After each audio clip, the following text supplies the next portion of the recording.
Salut, c'est Kyung. Aujourd'hui, je corrige le dessin d'Alexia. Il est très riche en termes de design, donc il est vraiment cool. Mais ce qui manque à tout ça, pour moi, ça pose problème, c'est la position du personnage qui manque de justesse. C'est-à-dire qu'il n'est pas très crédible physiquement et il est aussi pas physiquement dans la perspective. Bon, je te rassure, en milieu professionnel, on fait là aussi l'erreur. Donc voilà, c'est pas grave parce qu'on va plus dans le design que dans la justesse du dessin. Et donc dans cette vidéo, je vais essayer de réunir les deux. Et je vais te dire comment bien dessiner le corps sans aucune erreur et aussi donner deux astuces de design. Donc le premier, c'est tout simple. C'est tout simple, souvent, il faut vraiment simplifier le corps en un simple pantin. Et ce qui est important, c'est par exemple si tu dessines une pose de design, c'est-à-dire une pose un petit peu naturelle, une pose militaire quoi on va dire. On dit une pose en T ou en T avec les bras reposés en milieu professionnel.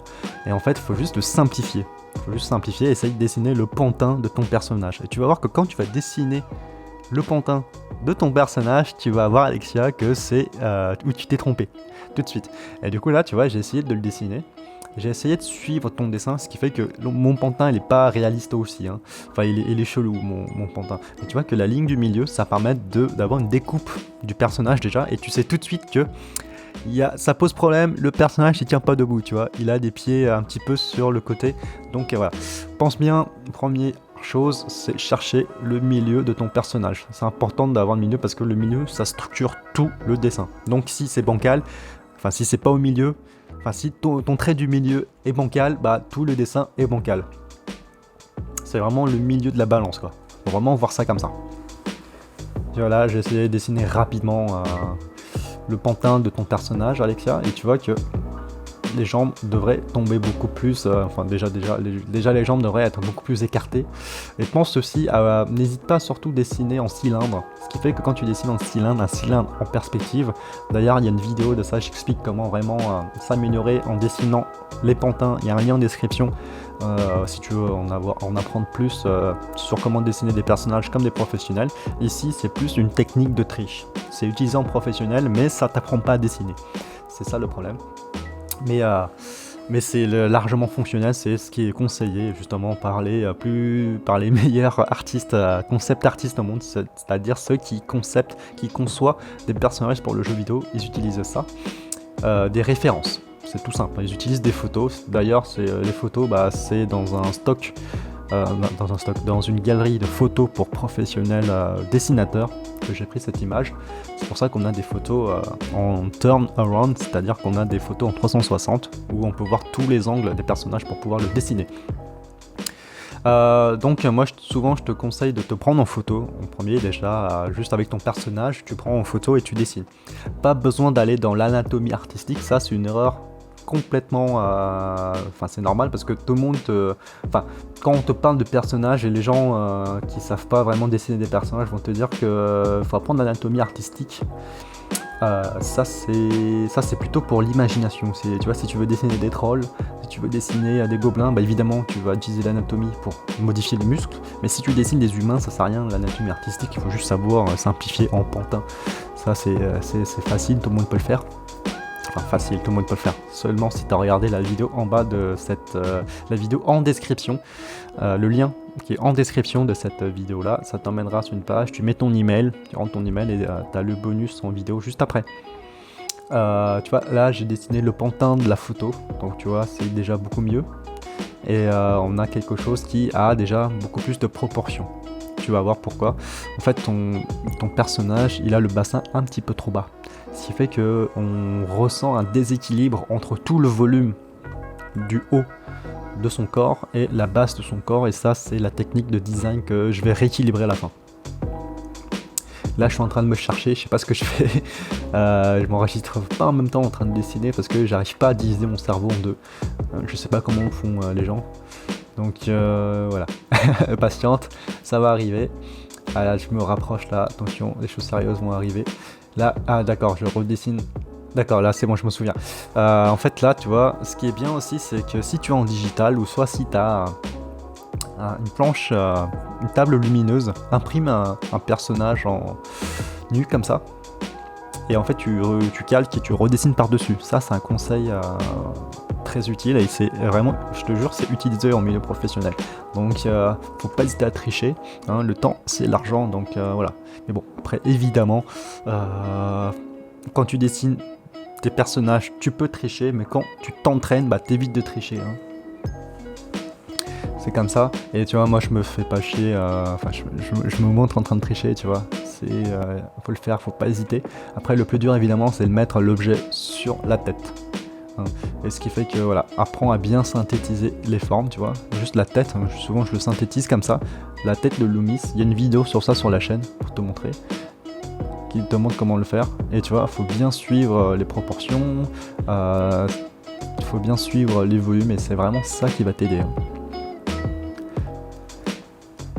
Au niveau du cou, c'est vraiment important de bien trouver le point qui relie le sternum, je crois ça s'appelle, putain, putain, désolé pour le gros mot, la fourche, ça s'appelle la fourche, hein, c'est la fourche des clavicules, ce qui est la fourche du sternum plutôt. C'est parce qu'on a une forme de fourche entre le sternum et l'os qui relie les clavicules, et ce qui fait que, voilà, ça fait une fourche. Donc sur ton dessin, Alexia, il est un petit peu trop bas, c'est-à-dire que ton personnage il a un cou assez long.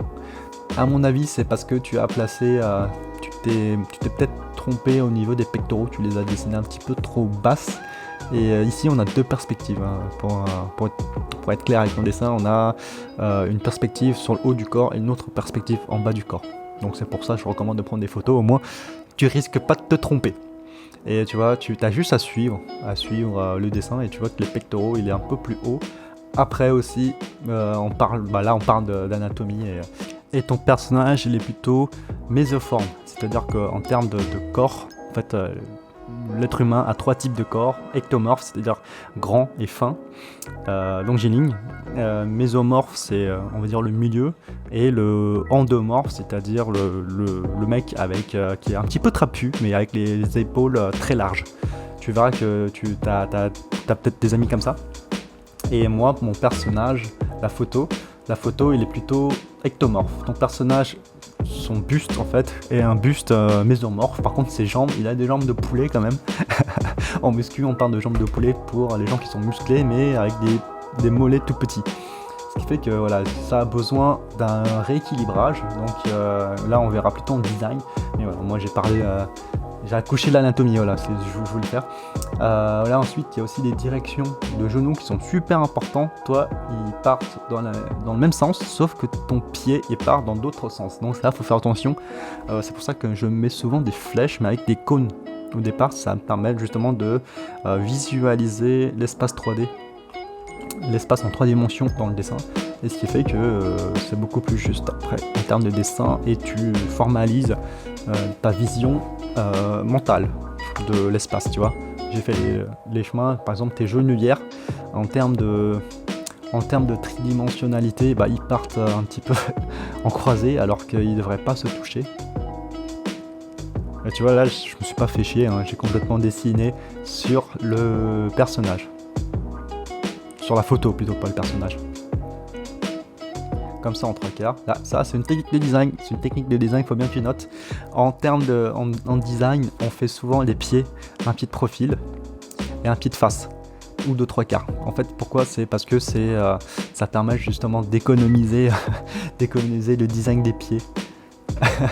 Parce que tu vois, quand j'étais modeleur, du coup, quand les gens dessinent un personnage, bah, ils dessinent en un pied en profil, un pied de face. Ça permet justement au modeleur de récupérer le dessin et de dessiner. Ça évite de redessiner plusieurs fois les pieds, tout simplement. Et comme ça, le design est validé sur les deux pieds. Tu vois, on fait une pierre deux coups. Voilà. Là, je reforme ton dessin. Tu vois, déjà, rien que le dessin sans les bras, que j'appelle le poisson. Souvent, je dessine des modèles vivants sans les bras. Tu vois, t'as déjà quelque chose de beaucoup plus structuré déjà, et t'as juste à relier les points tout simplement, et c'est beaucoup plus simple. Tu vois, les pectoraux sont beaucoup plus hauts que tu penses. C'est pour ça que je dis j'ai l'impression qu'il y a plusieurs perspectives. Et peut-être au niveau des bras, là c'est un peu plus compliqué, parce que en fait il y a un déséquilibre dans ton design qui m'a obligé à dessiner les bras beaucoup plus larges. Là j'essaie de galérer un petit peu. Mais bon, après c'était pas très poussé ce que j'ai fait. Et tu vois, juste en plaçant bien comme il faut, on a déjà un équilibre. On a un meilleur équilibre. Bon là ça ressemble à un gribouillis, hein, le dessin. C'est normal, on va dire. Et tu vois déjà, rien qu'avec juste quelques proportions bien organisées, bien structurées, ton dessin est beaucoup plus réaliste. Et toi, tu as juste refaire ce que tu as fait, mais avec des épaules beaucoup plus hautes. Le bras, en fait, le souci, c'est que tu as fait des clavicules super en arrière, en fait.